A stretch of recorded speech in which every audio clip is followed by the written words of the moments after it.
Since the Disney acquisition of Lucasfilm and the closure of LucasArts, new Star Wars games are rarely released nowadays. Since 2012, we have only had 5 non-mobile games released and 2 LEGO Star Wars games, which if you grew up in the 90s and early 2000s, is an extremely stark contrast. There were so many Star Wars games during that era spread across different consoles, it was difficult to play them all. Luckily, Disney is making an effort to make many of those games released during this time period available on modern consoles. With a few notable exclusions, they have done a great job bringing many of the most popular and harder to find Star Wars games from that era onto modern day platforms. Though there have been some issues with many of these re-releases, such as the controversial promises Aspyr made regarding future updates to Knights of the Old Republic 2 that they later backed down on, or the very strange decision to only re-release the Wii version of The Force Unleashed. The other versions are still available to purchase on PC and through the streaming ability on PlayStation Plus, but it's just weird that this lesser-known port of the game received a re-release. One of the most shocking decisions, and the basis of this video, was the recent decision to port the Phantom Menace PS1 game to the PS4 and 5. Now, I have a very strong personal attachment to this game. Besides Masters of Teräs Käsi and Dark Forces, it was one of the first Star Wars games I remember playing. However, I also remember becoming very frustrated with this game and never made it past the second level. I assumed I was probably just remembering it wrong and the game is probably remembered fondly since it's getting a re-release, but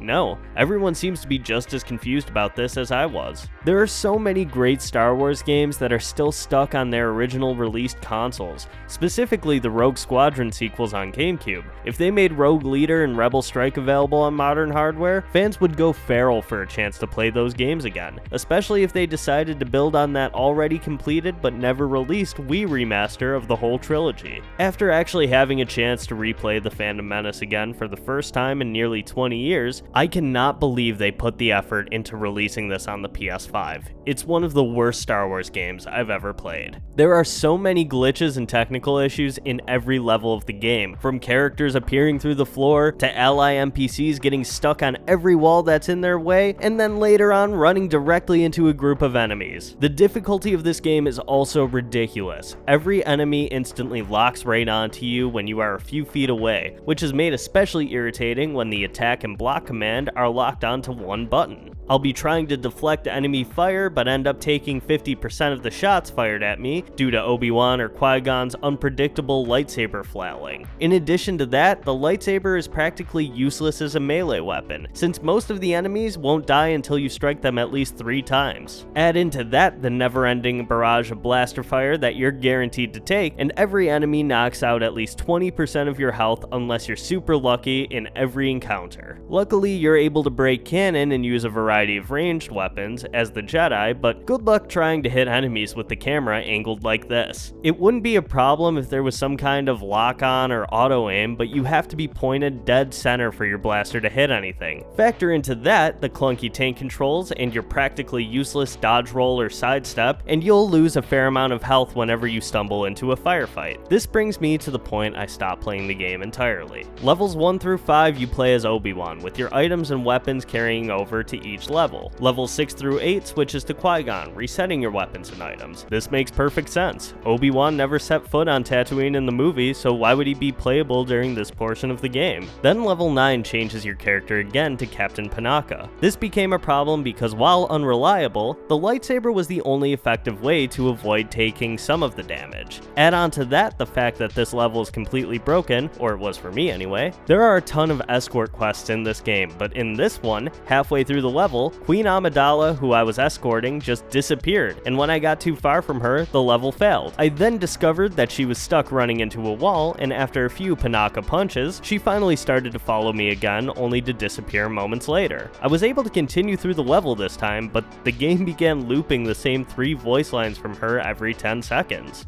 We need to find another way to the Senate chamber. We have to get out of here. How are we going to reach the Senate chamber? This continued for the next 20 minutes, until a conversation with an NPC revealed that she was taken by 2 criminals. In addition to that, I was running critically low on ammo and health, with not a single pickup since Amidala disappeared, forcing me to resort to unsuccessfully fighting each enemy with my fists, and dying over and over and over again. We need to find... How are are we going to reach the Senate chamber? I eventually became frustrated and went to save my game, only to accidentally restore my save from 3 hours earlier, losing all the progress I made in that time. After venting my frustrations, I then deleted the game, hoping never to play it again. So what's my point?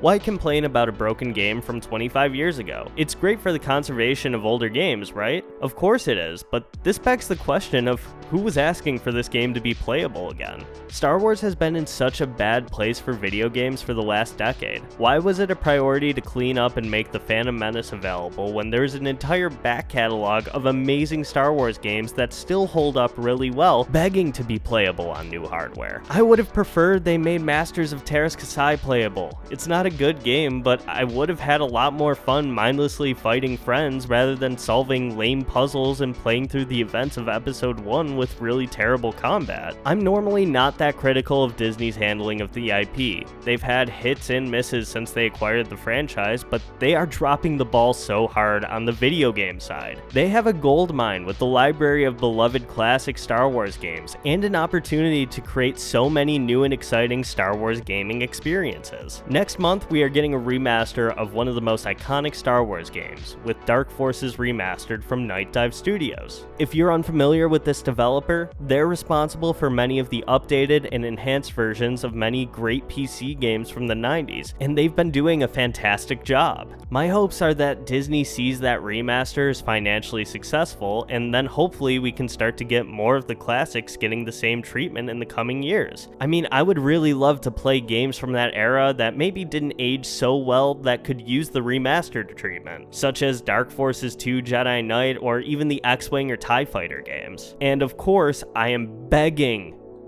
you, Disney, please get somebody to remake the Rogue Squadron trilogy. I'm assuming they're waiting for the Rogue Squadron movie to finally make some progress on the production side, but I really want those games again. They were some of my favorite Star Wars games from not only that era, but of all time. That's all from me though. Thank you all for watching, and let me know in the comments down below what Star Wars game you'd really like to see remastered.